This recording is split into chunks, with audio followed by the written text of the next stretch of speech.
Если оценить ситуацию в Европе, какова она сейчас и почему вдруг Россия, как по мне, вот настолько нарастила эскалацию? Ну, это прогнозировалось. Я не знаю, у вас ли в эфире или где-то, не знаю. Я об этом говорил. О том, что если кому-то казалось, что это одиночное какое-то событие, связанное с нарушением воздушного пространства Польши этими 20 дронами, часть которых только сбили, насколько понятно, да, сколько их до конца было, куда, чего, было понятно, что это продолжится. Эти провокации не прекратятся. Не прекратятся. И я даже сейчас хочу сказать, что они точно не прекратятся. Москва преследует несколько целей. Если в отношении Польши это прям строго конкретная цель, то есть их раздражает наличие хабов в Джешеве, поставок вооружений, средств, боеприпасов и так далее, которые идут из Европы, из НАТО, из Америки в Украину. Это конкретный вопрос. Там есть и другие, но этот важный вопрос. То, скажем, Эстония, она не является таким хабом. Она сама какие-то поставки осуществляет в Украину. Но это несравнимо с тем, что происходит в Польше. То здесь уже как бы более широкая цель. Она в том, чтобы показать Европе, что Европа должна изменить позицию. Иначе все соседи Москвы – это страны НАТО, это страны Балтии, Финляндия. Вы слышите, какая риторика звучит? Я вот, кстати, осторожно предположу, что следующим объектом провокации станет именно Финляндия. Вот такое мое мнение. Я могу ошибиться, я ничего не утверждаю. Вот я вижу так. По риторике, которая из Москвы звучит, от дурака Медведева, из Думы и так далее, я вот вижу, что им важно сейчас Скандинавию вовлечь. Это важно, так сказать, чтобы показать, что это не только... Речь идет только о Восточной Европе, Польша здесь, Литва, может, Эстония, важно им Хельсинки. Это продолжится. А еще почему это продолжится? Так реакции толком никакой. А какая реакция? Восточный страж, подтянули границы, перекрыли границы. Кстати, заметили, как Москва ультимативно потребовала немедленно открыть границы? С чего? Наши границы хотим закрываем, хотим вообще, так сказать, минами обложим. Мы на своей территории, что хотим, то и делаем. А это, кстати, некоторый зигзаг в сторону Китая, потому что у Китая в Беларуси значительные склады, я их лично видел. Я когда летал через Китай, там какой-то камень или чего-то в аэропорту Минска, рядом прям с ним, я ночевал в гостинице китайской, и там находятся склады. Тогда они, может, были... Я аж 5 лет назад уехал из России. Как там камень какой-то, все в иероглифах, да? Я мандарин не знаю, ничего не скажу, но я думаю, значительный какой-то путь товаров пролегает через польскую границу китайских. И видно, Китай тоже, так сказать, сказал, нажмите там, скажите, чтобы пускали. Я, кстати, уверен, что китайские товары будут пускать, мое такое мнение, опять же. Через какое-то время, скорее всего, это произойдет, но Москва уже даже требует, она не просто просит или говорит, ой, нет, это больше не повторится. Нет, она говорит, немедленно откройте, иначе вы эскалируете ситуацию. То есть они провокации продолжат по нескольким направлениям. Это, да, все тоже связано с войной в Украине и, скажем, поставками и позицией Европы в целом. Она поддержит более решительно Украину, чем, понятно, Трамп, ладно, даже не говорим, даже Америка в нынешнем. Это, безусловно, сильно уступает европейским союзникам Украины. Второе – это отдельные цели тактико-стратегические. Например, Сувалковский коридор, тема не снята. Если у кого-то питает кто-то иллюзии, что сейчас не до того, нет. Москва, она, мне кажется, так сказать, имеет представление о том, что это должен быть сухопутный коридор до Восточной Пруссии, до Калининградской области. И с этой точки зрения этот вопрос не снимается вдоль границы Польши и Литвы. Сувалковский 65-километровый коридор, я считаю, опять же, мой прогноз – скоро мы услышим из Москвы, что они предлагают взять в аренду этот путепровод, чтобы туда и автомобильный, и железнодорожный, и другое сообщение было налажено в Калининградской области.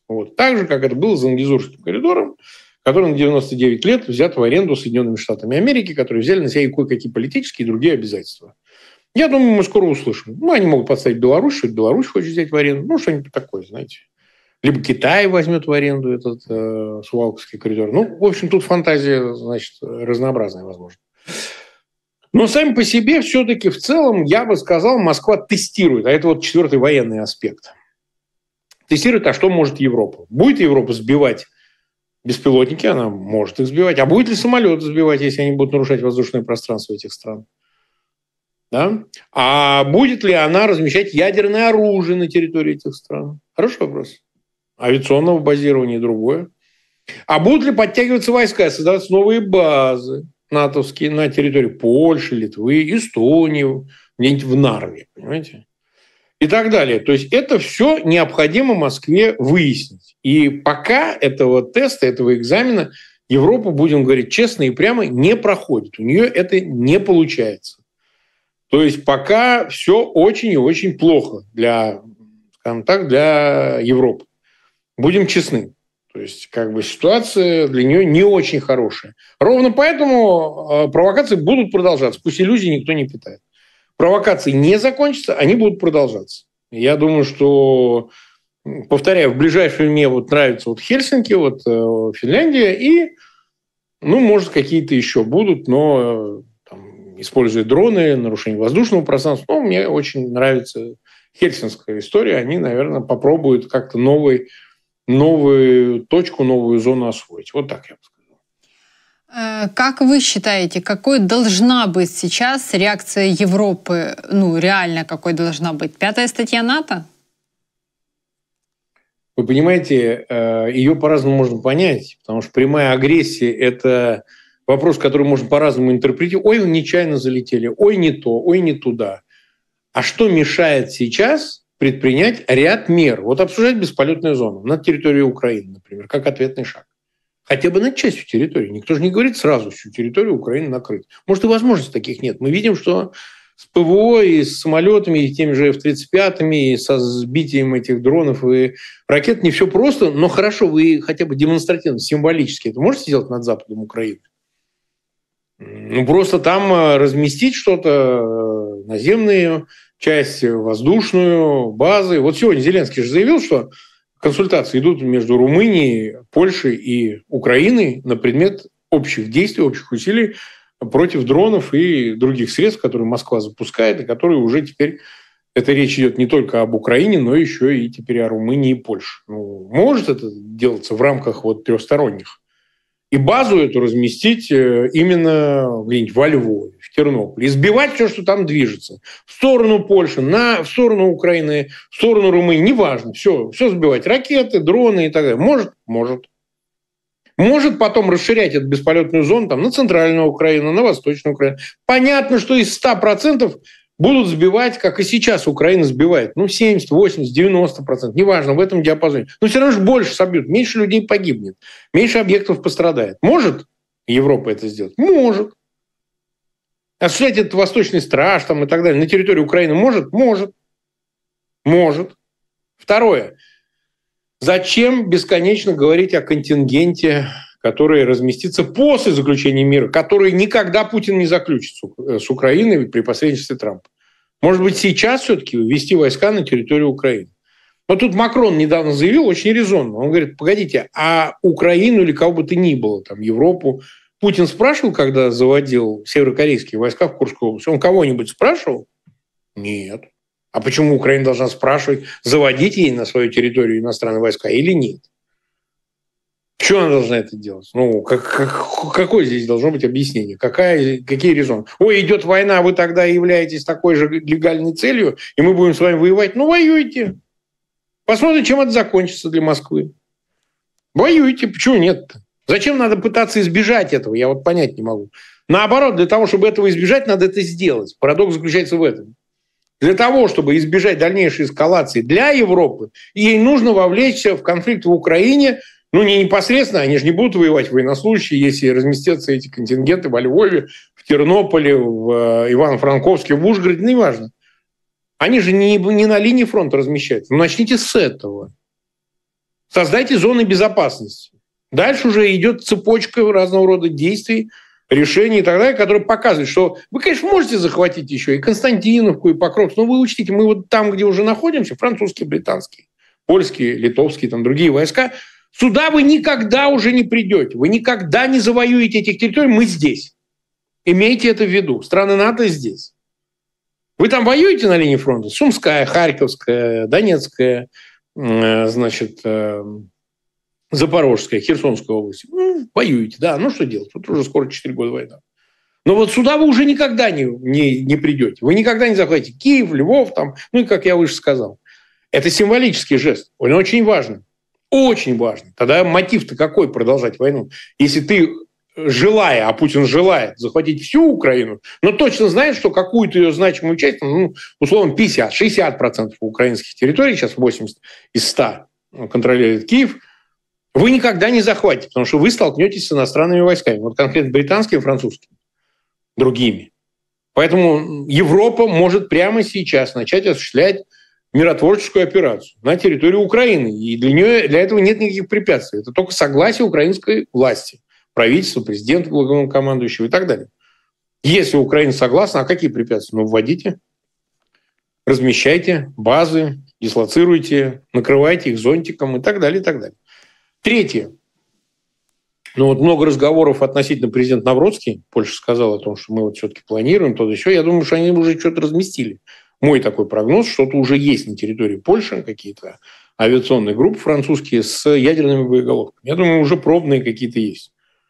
Расширяйте зону нуклеарного зонтика. Расширяйте. Надо это делать в Польше, в Румынии размещать с ядерными боеголовками, в Литве, в Эстонии, в Латвии, в Финляндии. Надо разместить авиационные группы для начала, с каким-то количеством боеголовок. 3-5, например, боеголовок в каждой стране. Что это означает? Это означает, что провокации могут продолжиться. И, может быть, даже их увеличится какое-то количество на какой-то момент. Но прямой агрессии в отношении тех стран, где есть ядерное оружие, пусть французское, уже точно не будет. 100%. Никакие сухопутные силы не пересекут границу и не пойдут на танках, там, соответственно, в Варшаву, Вильнюс, Ригу, Таллин и Хельсинки. И Бухарест. Этого не будет. Потому что, что логично, будет продекларировано, мы размещаем это ядерное оружие. Да, вы можете начать какую-то агрессивную кампанию, мы ничему не удивимся, вы уже Украину захватили. Воюете там, оккупировали 20% территории. Но как только вы к нам поедете, мы сразу разнесем к Санкт-Петербург и Москву. Их не станет. Мы же не в состоянии защититься, да? Но Москва должна понимать, что это любая агрессия приведет не к тому, что по 5 статье будут парламенты принимать решения о помощи одной из стран НАТО, на которую подвергнется агрессии, станет объектом этой агрессии. Нет, сразу же будет запущено ядерное оружие. И тогда, поверьте мне, угроза прямой агрессии будет точно отодвинута. Сильно отодвинута, очень значимым образом отодвинута. Вот эти 3 меры, если сделать, там есть еще масса других. Закрытие границ, прекращение визового поддержки, рестрикции разные санкции, все, обрезать, все, никакие товары не пересекают границ, все, пока Москва не успокоится. Это можно много чего. Я вам сейчас полпередачи могу рассказывать по пунктикам. Но если 3 этих военно-политических меры будут осуществлены, все, агрессии прямой не будет, провокации продолжатся. Война в Украине продолжится. Но прямой агрессии точно страны НАТО, приграничные с Россией, соседи, избегнут. Вот моя точка зрения. А иначе будет? Шансы ее кратно возрастают от каждого неотвеченного диверсии, акта агрессии, в виде, нарушения границ, полета дронов. Они возрастают сейчас. Остановить это можно только решительными действиями. Нельзя остановить это путем слов. Мы по 4 статье соберемся, будем консультироваться. Это не остановит. Причем, повторяю, главными ударными точками для агрессии является Польша. Почему? Потому что Жешов, Сувалковский коридор 2, это Литва, Польша, вдоль границы между этими 2 странами. Это сухопутный коридор в Калининградскую область, обеспечит непрерывность связи метрополии со своим эксклавом. И приграничные, регионы Латвии, Даугавпилс, Эстония – это Нарва, Финляндия, за Карельский перешейк, какая-то часть для того, чтобы просто для демонстрации, расширения зоны. Да, такая агрессия по приоритетности – это все-таки Польша, потому что здесь прямой интерес есть, прямой. Но дальше ниже это уже такие же, с точки зрения Москвы, символические, демонстративные, но важные цели. Покажем на них, другие будут бояться, понимаете? Хватит ли сил воевать на два фронта? Пока нет. У Москвы нет возможности воевать. Они хотят этим давлением прежде всего добиться добровольного согласия на условия Москвы. Не прямой агрессии прямо сейчас, а того, чтобы на все пошли. Кто-то скажет, а как это оформлено? Вот же как оформлено. Вот в декабре 2021 года Путин предложил свой меморандум. Это два документа. Одно – это договор с Вашингтоном и соглашение с НАТО. Два документа, которые были отвергнуты в январе, собирались в Женеве, Рябков и замгоссекретаря там было. Отвергнуты эти были его требования. И в феврале началась война. Это не значит, что если бы были бы приняты эти требования, войны бы не было. С Украиной война бы была бы все равно. Но в отношении Европы Путин продекларировал свои требования. Он сказал, что демилитаризуйте до границ июля 1997 года, по 5-й статье там была такая, по-моему, 5-я, да. И там, в соглашении и в договоре, соответственно, с Вашингтоном и НАТО, демилитаризуйте эти территории. А это 15 стран НАТО, которые вступили после развала Советского Союза в состав Североатлантического альянса. Ну, он же это заявил, а вы не демилитаризовали, а вы оружием помогаете Украине. Вы мне типа не оставляете другого выхода, кроме как непосредственным образом прекратить поставку вооружений Украине. Да, вот, захватить Жешев аэропорт и прекратить вот хапать. Ну, там не только Жешев, но вот. Мы не знаем сроков, но мы понимаем намерения Москвы. Мы не знаем, произойдет это завтра или произойдет через год. Но я вам не отвечу, я не знаю. Я не знаю. В день они решают 20 разных вопросов с соблазном начать такую агрессию. Но на сегодняшнюю минуту мы так сказать не можем, потому что мы не понимаем, чем они руководствуются окончательно, когда принимают решение о начале кампании о вторжении. То же самое происходило в 2021 году. Дважды передислоцировались войска к границам Украины. Вот я когда это комментировал, я говорю, 50 на 50. И действительно они первый раз, когда передислоцировали, говорили, учения закончены, 200 тысяч они отвели. А потом снова подвели их. Я думаю, не отводили далеко, но это другой вопрос. И осенью опять они подвели к границам Украины эти войска. Они там долго стояли. Там, помните, они там болели, ковид еще хвостом бил. Там солдаты, кстати, сильно болели всем этим ковидом-19. Вот. Но в конечном итоге войну начали. Буквально через год после первой, чуть меньше, передислокации к границам Украины войск российских, все равно они в феврале 22-го начали такую агрессию. Могли в марте начать, могли в апреле начать. Понимаете? Так и сейчас. Мы говорим о неких шагах, действиях, тенденциях, которые постепенно наращивают неотвратимость этого сценария в отношении Европы. И эти шаги мы видим. А вот когда решится Москва, я сказал уже, там много факторов. На два фронта воевать плохо. Там много чего. Может не хватать личного состава, вооружений, бронетехники и еще чего-то. Не могут быть учтены все факторы противодействия. Например, минирование, полное минирование границ. Кстати, это одна из тоже важных мер. Надо выйти из всех этих глупых торонтовских конвенций о нераспространении или не присоединении к этим конвенциям, выйти из них о нераспространении, мин противопехотных. Нужно эти устанавливать и против бронетехники, и против пехоты, и против всего на свете. Надо полностью соседям с Россией все свои границы заминировать. Вот это было бы правильно. Но с другой стороны, вот в то, о чем вы говорите, есть ответ Трампа. Как ответ? Он такой достаточно, он не публичный, Reuters об этом пишет, что якобы Трамп сказал, что он снизит помощь Латвии, Литве и так дальше. Можно ли здесь говорить о том, что Соединенные Штаты отступают на время, когда есть прямая угроза со стороны России? Безусловно. А как это еще можно трактовать? Я слышал, я еще не успел, я интервью давал, сказать, он там сказал, что Тайвань приостанавливает поставки вооружений. Честно говоря, я все это время в эфире, я тоже еще я слышала об этом, да. Меня тоже правильно. Но меня это не удивляет, меня это вообще не удивляет. Это все очень мы такое уже видели. Все, что вот он делает в качестве президента, вот оно направлено на деактивацию помощи западным странам, прежде всего соседям России, И все. Лишает их реальной гарантии безопасности, роли США в качестве этого главного гаранта. Ну, а что здесь нового-то? Ну, вот ничего. Чем мы здесь должны удивляться, говорить, ну, как же Трамп не может, там, как же... А что, до этого было что-то другое? Да, Трамп именно это и делает. Можно бесконечно судить о мотивах, почему он это делает. Понимаете? Агент ли он Краснов, или он хочет с Москвой и с Китаем поддерживать отношения и делить деньги, там, я не знаю, проекты, хочет ли он просто снять с себя любую ответственность за безопасность стран Европы. Ну, тут можем до бесконечности спорить, для всего найдутся аргументы, понимаете? Но то, что он делает, является очевидным.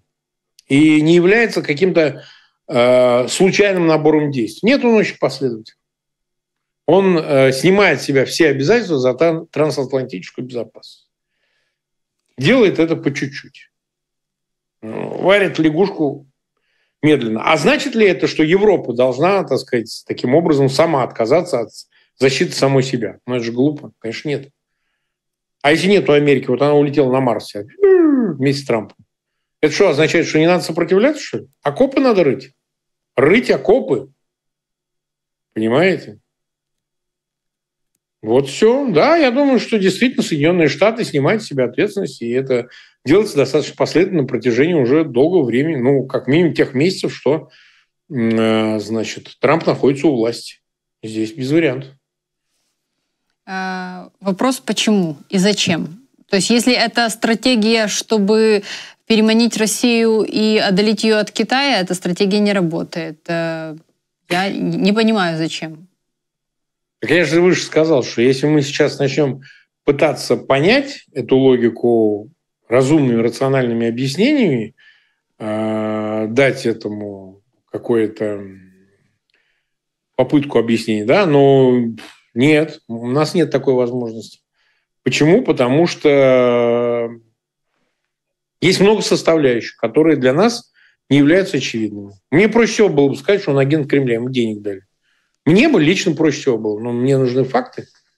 Факты, что он это действительно делает, поскольку там с советских лет уже взаимодействует с Кремлем, ну и там в качестве производной с Лубянкой. Но нет таких фактов, которые дают нам для этого основания. Сами американцы нам эту версию не подтверждают. А в конечном итоге, ну как, он все меряет деньгами? Нету денег, мне неинтересно. Заплатите мне, я вам что-то буду делать. Ну, это такая, знаете, так себе логика. Сильно так себе. Вот. Поэтому я бы сказал, что мы столкнулись с гигантской проблемой кризиса трансатлантической безопасности, которая вызвана именно действиями конкретно 47-го президента Трампа. Это глубочайший кризис, при котором все обязательства, которые брались предшественниками Трампа за десятилетия после Второй мировой войны, им обнулены. Ну, или обнуляются, в процессе еще находится. А вот это точная констатация. Это определенно. Это не какая-то выдумка, это то, что мы наблюдаем. Вот. Америка не принимает участие в Рамштайне. Америка отказалась от участия в учениях. Сейчас вот датские учения должны быть, от них тоже они и сами, и Дания не хочет с ними, ну, там, из-за Гренландии и так далее. Ну, то есть все идет последовательным путем отказа от любых обязательств. Надо наращивать силы в Европе американские, что очевидно. Наращивать, не уменьшать, не снижать количество присутствия американских войск, не отказываться от учений, от поставки военной техники. Наоборот, наращивать максимально быстро. Ситуация опасная. А он делает все наоборот, снижает это участие. И Пентагон, ну, в общем, выполняет его указания. Ну, какие здесь еще могут быть варианты? Ну вот в таком случае, есть ли у вас какие-то прогнозы, как будет развиваться ситуация, исходя из такой политики Трампа, если она, ну, мне было как бы, вот у меня такое ощущение было, что она не прогнозирована, то есть как это, сегодня Трамп понедельничный, а завтра он пятничный, то вы говорите, что как бы есть в этом логика, то если есть логика, то, соответственно, можно построить и прогноз.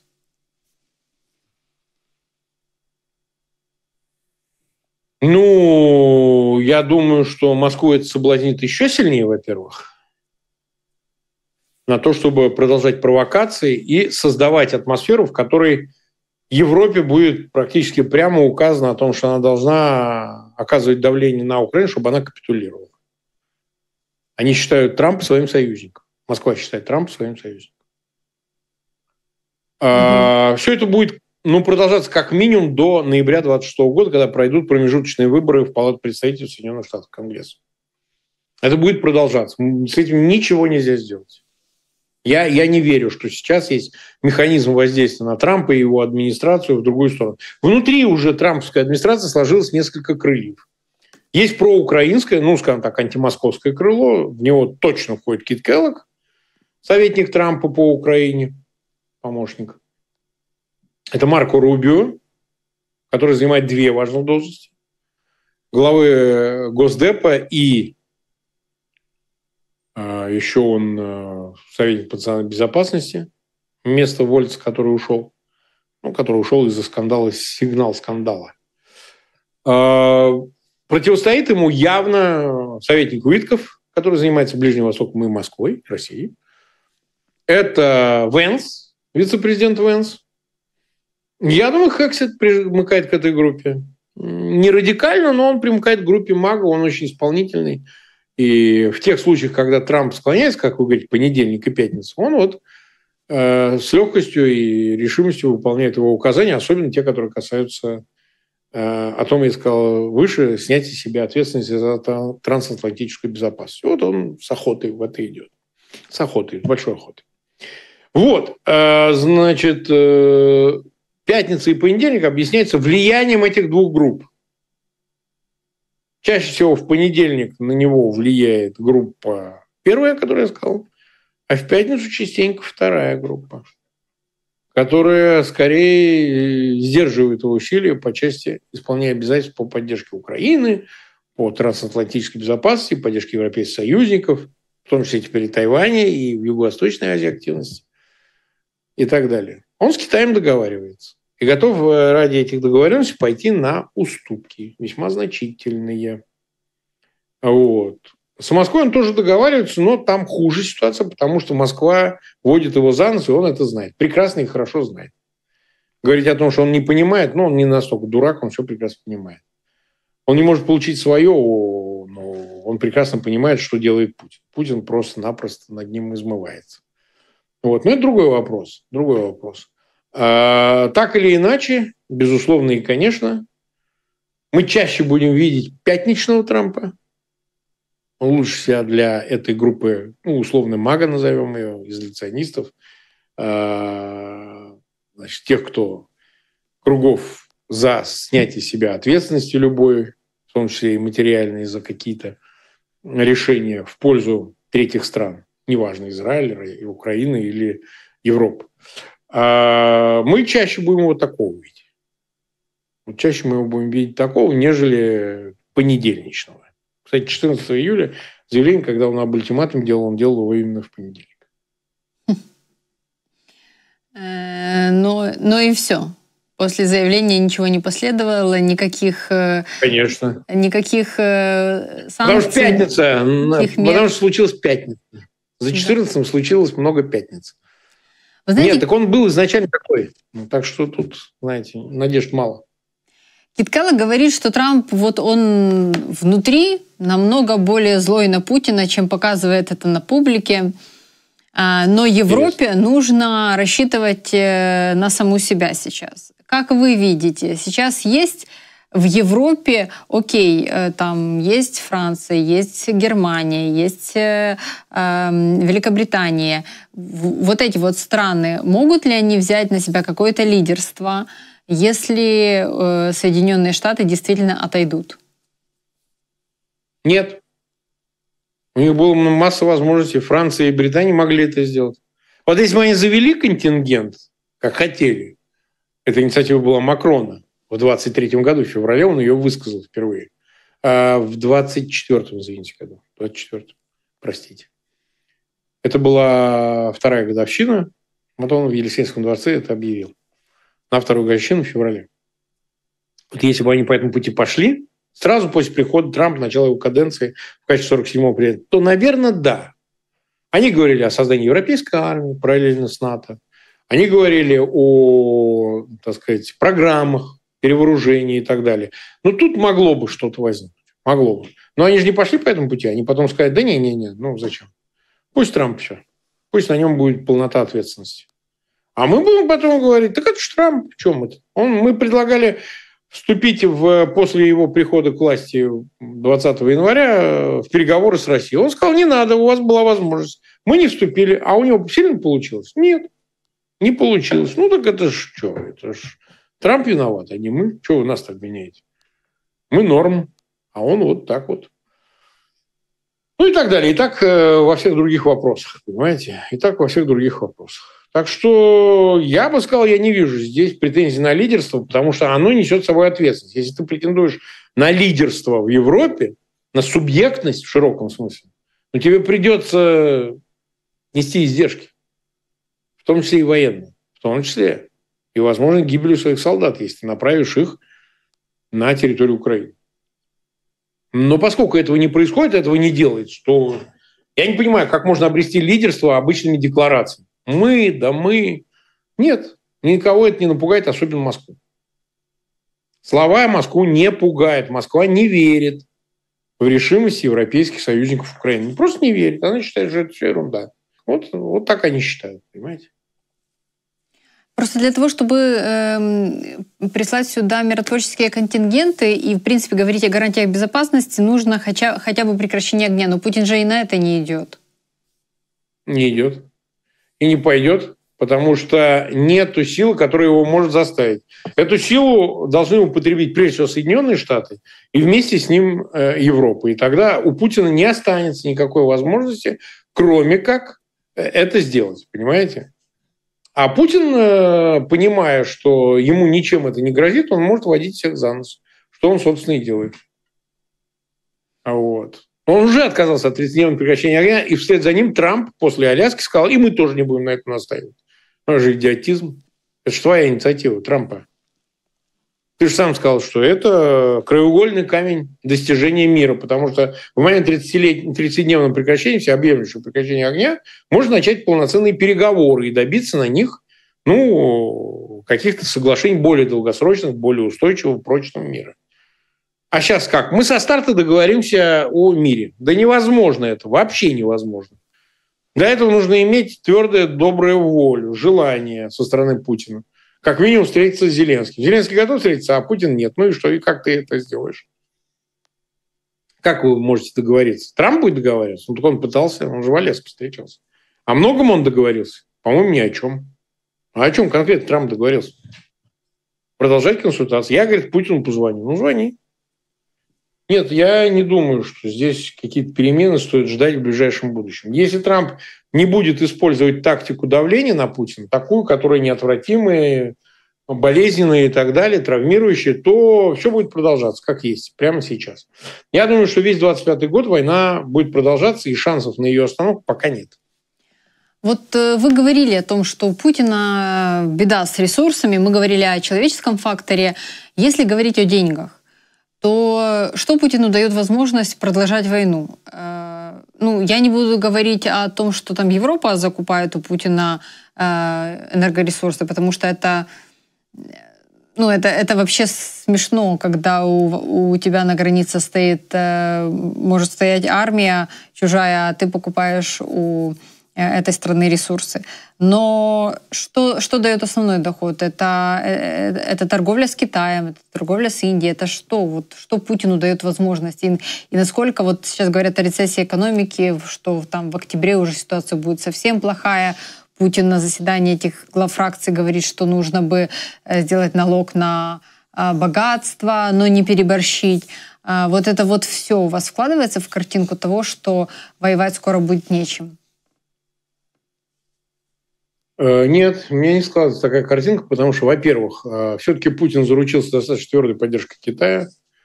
Да, она пока не выраженная, эта поддержка в поставках вооружений, но ресурсы покупает Китай. И перспективы остановки покупки этой львиной доли этих ресурсов нет. То есть доходы Москва получает в том числе от торговли с Индией и Китаем. Это около 70% всех энергоресурсов, которые Москва получает. Ну, такая, что все есть. Это раз. А во-вторых, мне кажется, все-таки степень вот этой катастрофичного прогнозирования, она несколько преувеличена. Несколько преувеличена. Ну, то есть можно говорить о том, что да, российская экономика находится в кризисе, и там масса проблем.